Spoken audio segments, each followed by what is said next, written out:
diberitakan kepada kita sekalian. Jadi indah kita boleh memiliki pengalaman, meskipun pengalaman orang lain, tetapi kita bisa belajar dari situ Ibu sekalian ya. Puji Tuhan. Nah, saya akan membawa kita kepada pembacaan 2 Tawarikh 25 yang menjadi pembacaan harian kita, ayat 1 sampai yang terakhir nantinya saudara. Nah, kita akan membaca ayat per ayat yang saya akan langsung bahas ya. Saya percepat supaya tidak sampai kelamaan. Setengah hati itu adalah judul atau tema yang saya sampaikan hari ini. 2 Tawarikh 25 ayat 1 mengatakan Amazia berumur 25 tahun pada waktu ia menjadi raja. Ini saya sudah sampaikan di grup materi ini ya, yang bisa membacanya. Saya ulang. Sama-sama sudah membaca, yang sudah dapat materinya. 1, 2, 3. Amazia berumur 25 tahun pada waktu ia menjadi raja, dan 29 tahun lamanya ia memerintah di Yerusalem. Nama ibunya ialah Yoadan dari Yerusalem. Ia melakukan apa yang benar di mata Tuhan, hanya tidak dengan segenap hati. Dalam Matius 22 ayat 37 sampai 40 itu berkata tentang kasihlah Allahmu dengan segenap hati, segenap jiwa, segenap akal budi. Itulah hukum yang terutama. Kemudian hukum yang kedua yang sama dengan itu ialah kasihlah sesama manusia seperti dirimu sendiri. Pada kedua hukum inilah tergantung seluruh hukum Taurat dan kitab para nabi. Segenap hati itu artinya mengasihi dengan segenap keberadaan kita sepenuhnya. Kasih Tuhan dan sesama dengan apa yang ada pada kita saja. Tapi harus jujur saudara sekalian, jadi nggak asal-asalan ya. Jadi itu lebih membuat kita juga plong untuk melakukan segala sesuatu tanpa kita berpikir sesuai iman kita, sesuai dengan keberadaan kita. Kasih yang penuh itu dimulai dari pengenalan, kemudian akrab, lantas muncul yang namanya rela berkorban. Kita kenal Tuhan lewat pembacaan dan merenungkan firman setiap hari. Nah, kita sudah dikasihkan materi itu setiap harinya. Semoga tekun membacanya. Dan kemudian yang kedua adalah komunikasi rutin melalui doa kita. Nah, tentunya Mbak Sol tadi juga, istriku juga, kami juga selalu mendoakan keluarga dan juga jemaat. Dari doa-doa pagi, kemudian doa siang, kemudian doa malam, kita doakan selalu kepada Tuhan. Dan itu membuat kita akan kenal tentang Tuhan sebagai pribadi yang seperti apa. Ya, melalui renungkan firman, kemudian komunikasi melalui doa secara rutin. Suatu saat akan mengetahui bahwa doa itu memang luar biasa, komunikasi dengan Tuhan dan menghasilkan sesuatu yang luar biasa kalau memang kita ngalaminya. Ya, kita doa-doa kita itu akan menghasilkan sesuatu yang luar biasa. Ada yang sakit, ada yang berkumpul untuk anak, untuk keluarga, dan juga untuk usaha. Dan kita doakan terus dalam nama Yesus, dan itu akan menjadi sesuatu yang luar biasa. Kemudian yang selanjutnya akrab karena terbiasa melakukan firman. Dan liturgi ibadah yang kita sering lakukan, ada doa, ada pujian penyembahan, dan lain-lain membuat kita semakin kenal, akrab. Karena kita melakukan itu, terbiasa. Ya. Selanjutnya rela berkorban untuk Tuhan dan pekerjaannya, bahkan diri kita sendiri pun terkadang tidak terpikirkan atau dipikirkan. Bisa memberi itu adalah bahagia. Nah, di dalam Kisah 20 ayat 35, ayat yang terakhir itu mengatakan sebab ia sendiri telah mengatakan adalah lebih berbahagia memberi daripada menerima. Nah, kalau tidak percaya ya lakukan saja ibu-ibu ya. Apa sih? Hari ini nggak ada di grup gereja ibu-ibu. Ya. Kalau nggak sempat ketemu ya dengarkan saya aja. Kan lebih ini daripada nanti hilang konsentrasi. Ya, lebih berbahagia memberi daripada menerima. Kalau tidak percaya lakukan saja. Nah, rasanya kita sebagai ibu-ibu tentunya lakukan untuk anak itu membahagiakan. Ya. Beda sama anak. Apa-apa untuk saya. Tetapi kalau sebagai orang tua itu bisa memberikan itu adalah kebahagiaan. Ya, makanya praktekkan saja. Ayat 3, segera sesudah kuasa kerajaan itu kokoh di tangannya, dibunuhnyalah pegawai-pegawainya yang telah membunuh raja, yaitu ayahnya. Nah, peristiwanya memang Raja Ahazia ini mengalami pengalaman yang buruk ketika dia melihat bahwa ayahnya itu memang dibunuh. Akhirnya dia juga bunuh orang-orang yang membunuh ayahnya itu. Tetapi anak-anak mereka tidak dihukum mati olehnya, melainkan ia bertindak sesuai dengan apa yang tertulis dalam Taurat, yaitu kitab Musa, di mana Tuhan telah memberi perintah, jangan ayah mati karena anaknya, janganlah juga anak mati karena ayahnya, melainkan setiap orang harus mati karena dosanya sendiri. Sebagai pembanding, membaca dalam 2 Raja-Raja 14 ayat 1 sampai 4, ayat 3 mengatakan ia melakukan apa yang benar di mata Tuhan. Hanya bukan seperti Daud bapa leluhurnya, ia berbuat tepat seperti yang diperbuat Yoas ayahnya. Namun demikian, bukit-bukit pengorbanan tidaklah dijauhkan. Bangsa itu masih mempersembahkan dan membakar korban di bukit-bukit itu.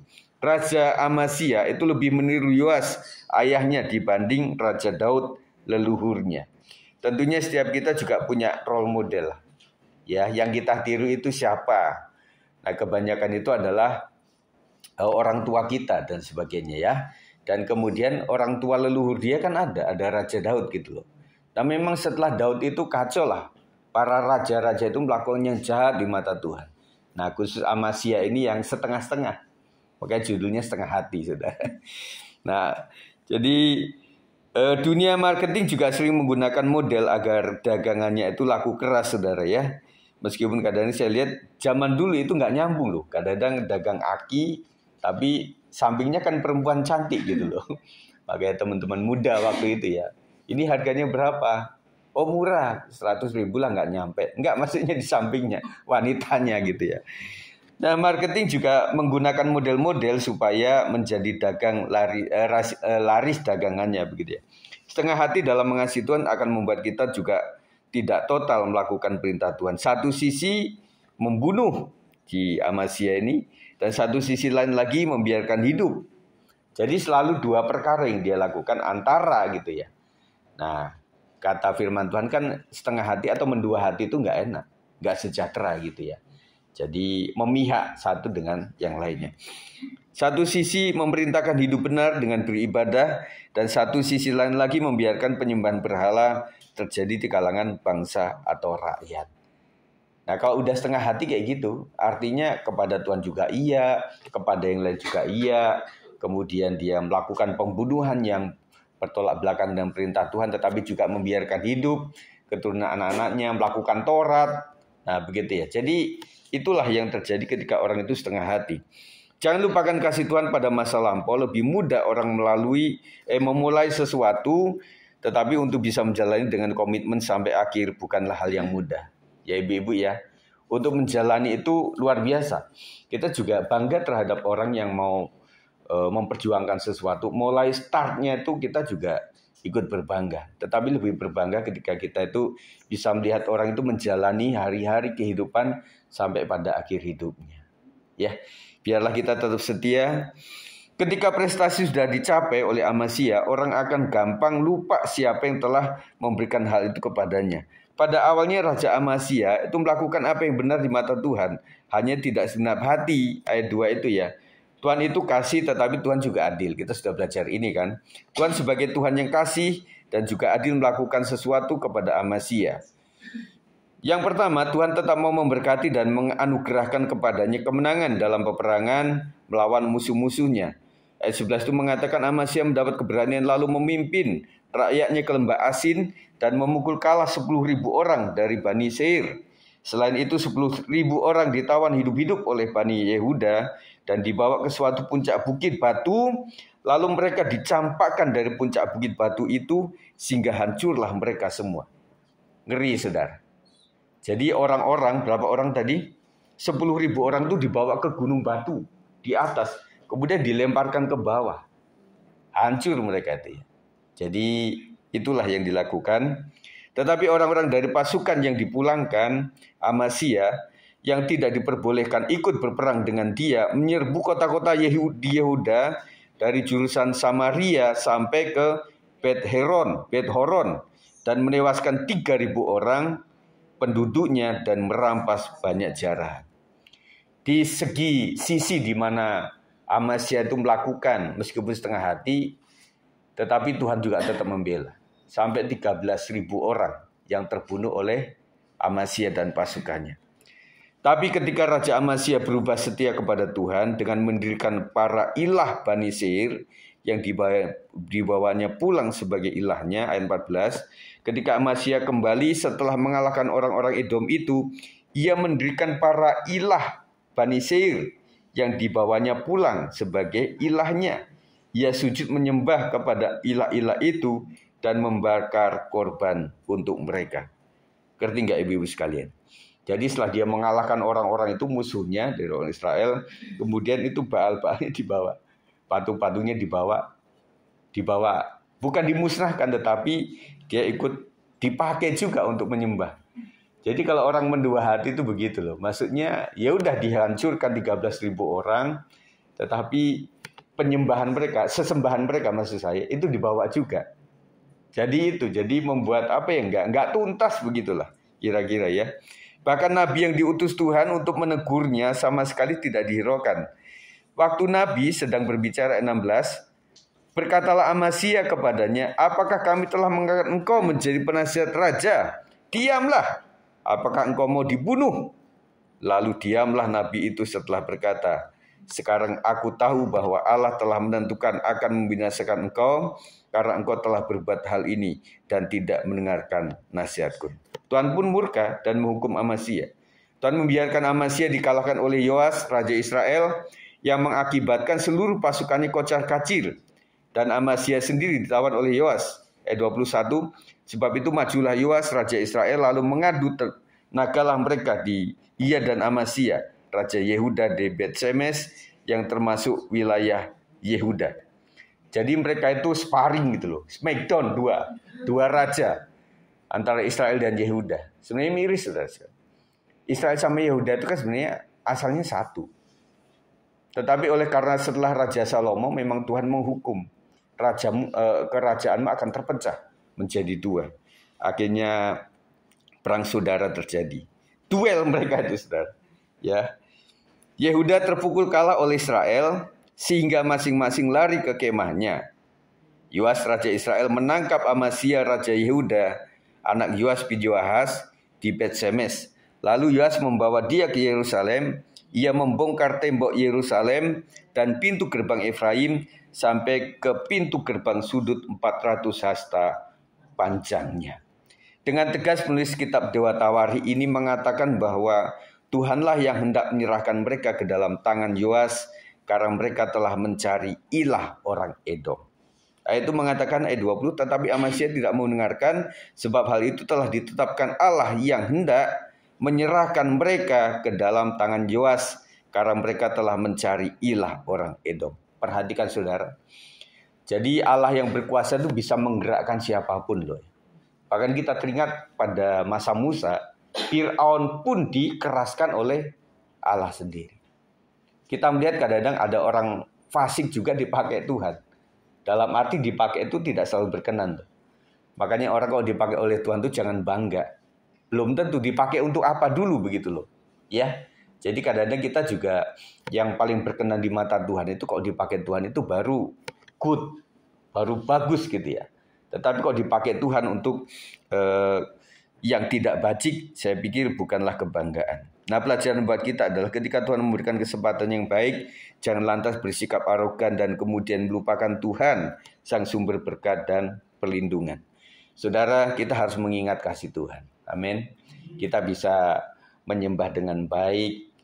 Makanya pengalaman-pengalaman hidup itu yang saya pengen diunggah di dalam kesaksian di Komsel atau di ibadah komisi itu.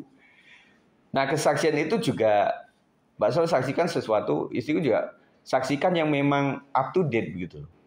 Kita bisa saksikan yang telah lama gitu ya. Tetapi yang kekinian itu luar biasa. Membuat kita itu nuansanya adalah memang ditolong Tuhan segala waktu dan terupdate adalah beberapa hari ini. Itu luar biasa ya. Ada kesaksian kita unggah di 10 tahun lalu, 5 tahun yang lalu. Tetapi lama-lama kalau kita sering mendengarkan, ya nggak ada yang lain apa. Nah, makanya setiap hari kita dikasih pergumulan. Makanya pergumulan sehari cukuplah untuk sehari. Karena pergumulan yang baru lagi akan terjadi pada hari esok gitu. Makanya mulai dengan bangun pagi, kemudian membaca firman Tuhan, merenungkan itu. Terima kasih sama Tuhan semalaman sudah diberkati. Terima kasih untuk orang tua, untuk anak-anak, untuk menantu, untuk cucu. Nah begitu ya, kita doakan terus. Karena kita punya prinsip berdoa sampai mujizat dinyatakan. Jadi limitnya seperti nggak ada, tapi limitnya memang sampai terjadi mujizat yang luar biasa. Lama-lama kita berdoa, yang kita tahu bahwa kehendak Tuhan adalah seperti apa. Bukan kehendak kita. Istilah kata bukan masa bodoh Tuhan, enggak. Tetapi kita berusaha keras, Tuhan dalam hal ini maksud Tuhan apa atas semuanya. Dan Tuhan mencetak hidup kita menjadi pribadi seperti mutiara. Kita ingat bahwa mutiara itu dari sebuah cangkang yang keras. Kerang. Itu betul-betul yang keras.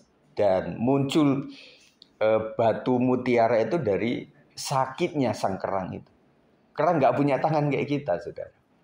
Kalau kita misalnya ada selumbar di mata kita, kita bisa buka mata, kemudian anak kita suruh niup. Masih dilakukan nggak itu? Nah, waktu saya kecil juga begitu. Kalau nggak bapak ibu yang niupin mata saya, coba aja lihat. Gitu ya. Baunya emang minta ampun. Tetapi memang bisa hilang gitu. Nah kerang nggak bisa, dia nggak bisa. Waktu dia itu kena kotoran di dalam tubuhnya, dia cuma, ya bukan nangis, tetapi dia mengeluarkan seperti zat gitu loh. Yang itu dikategorikan dia sedang melumasi gitu ya. Melumasi. Karena sesuatu yang luka di dalam harus ada pelumasnya. Harus ada yang olinya gitu loh. Nah ternyata itu yang membalut batu itu nggak hilang. Nggak keluar daripada tubuh kerang, tetapi batu itulah yang dilapisi oleh selaput-selaput, oleh lendir-lendir. Nah itulah yang membentuk mutiara. Nah kita mau jadi kayu atau emas atau perak atau mutiara. Nah kita nggak mau olahannya, tetapi kita pengen mulia. Ibu-ibu sekalian tetap sabar ya. Waktu harus dihina-dina, harus menderita dalam keluarga kita juga. Tekunlah, nanti suatu saat pasti ada. Makanya nanti Bu Sol, nanti saya unggahlah lagu anak kita itu suatu kali. Ya, mungkin saya dalam bentuk apa ya? Karena saya masih ada itu filenya itu ya, supaya teringat gitu ya. Saya udah beberapa kali pengen, tetapi kayaknya belum gitu ya. Nah mungkin beberapa waktu yang akan datang saya akan bikin seperti itu. Dalam bentuk yang bukan video asli, kan nggak mungkin dia yang video, atau saya kan suaranya beda. Tentu ada mungkin dengan kata-kata dengan background yang berbeda gitu ya. Mungkin itu mengingatkan kita dan juga mengingatkan beliau ini supaya ingat kembali, kamu itu adalah dulunya pelayan Tuhan yang luar biasa. Makanya pelajaran untuk kita adalah menjadi pelayan itu, memulainya mungkin lebih gampang, tapi menjalani dari hari-hari ke waktu-waktu, dari minggu ke minggu, bagaimana godokan tempaan itu kan nggak gampang. Orang bisa hilang, ya. Oleh sebab itu, besok kita akan kumpulkan para pelayan, ada 2 sesi. Sesi pertama umum, setelah itu sampaikan, kemudian ada makan siang, baru teman-teman yang bukan PW nanti boleh pulang untuk ada di keluarga dan juga usahanya. Itu ya, saya ingin supaya menguatkan ini, supaya kita melayani juga bukan begitu saja, tetapi itu adalah anugerah Tuhan. Itu adalah kemuliaan. Melayani adalah kehormatan daripada Tuhan. Makanya tetap tekun melayani pekerjaan Tuhan sampai Tuhan panggil kita ya. Tuhan murka apabila kita menyepelekan kekudusan dan kemuliaan namanya. Tuhan mau agar hanya Dialah satu-satunya Allah dalam hidup kita. Oleh sebab itu, mari kita selalu menunjukkan segala pemujaan kita hanya kepada Tuhan saja. Nah, ibu-ibu sekalian, itu yang saya sampaikan pada hari ini. Dari pembacaan yang panjang itu saya ambil yang paling the best-nya untuk saya sampaikan. Semuanya the best, tetapi ada hal yang bisa kita pelajari dari pembacaan kita. Tetap tekun berdoa, tetap tekun baca firman Tuhan, supaya ada hikmah yang Tuhan berikan kepada kita. Amin. Dan kita juga ikut berduka keluarga Bu Marta ya, yang kemarin itu memang nggak bisa pulang juga. Keluarga besar juga nggak bisa. Satu aja baru Satu. dia tadinya adikku itu mau ke Batam dulu, dari Batam ke Medan, tapi pas dicek ada satu. Iya. Ya, kemudian Pak Beni juga hampir sudah pasca operasi juga Pak Beninya ya, Bu Herma. Terus kemudian yang Mbak Sol punya kesaksian sendiri, yang lain-lain juga, bibi-bibi. Pak Hartono juga kita tetap doakan Bu, ya, supaya segera pulih dan sehat, dan juga anak-anak kita ya, supaya kita doakan supaya tetap jalan yang benar di mata Tuhan. Puji Tuhan. Mari kita akan naikkan satu pujian seperti wanita mengurapimu. Nanti istri saya akan memimpin kita dalam penyembahan ini untuk kita berdoa untuk terima firman Tuhan.